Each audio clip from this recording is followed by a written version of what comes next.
para doon sa mga mahilig sa Biblia na nakipagdebate. Para saan ba yung Biblia?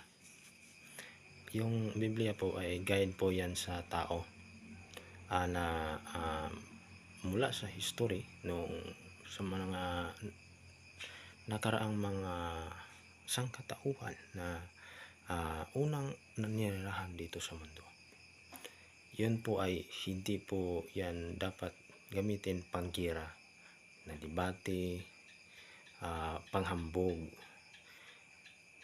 Kapag ginamit mo yan panggira na debate na panghambog, para bang ipagmamalaki mong ikaw ay matalino pa sa iba, matalino pa sa Biblia, na ginagamit mo, binabase mo sa Biblia, ibig sabihin ikaw po ay lampas tangan.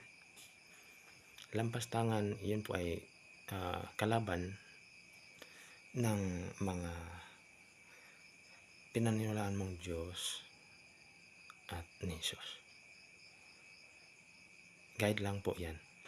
Ibig sabihin, babasihan lang po dyan kung ano ang mga ugali ng mga nakaraang tao at ano ang pasado para sa isang kinabukasan.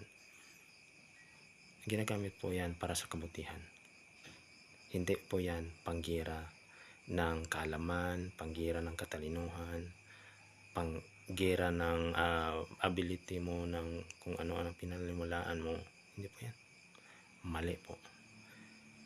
Kung yan ang ginagamit mo na pamamaraan, ibig sabihin ikaw po ay opponent. Galit po ang Diyos dyan sa inyo. Gumagawa po kayo niyan ng masamang isip doon sa ibang tao, masamang ugali. Ang masamang ugali ay hindi po yan pang sangkatauhan, pang satanism po yan.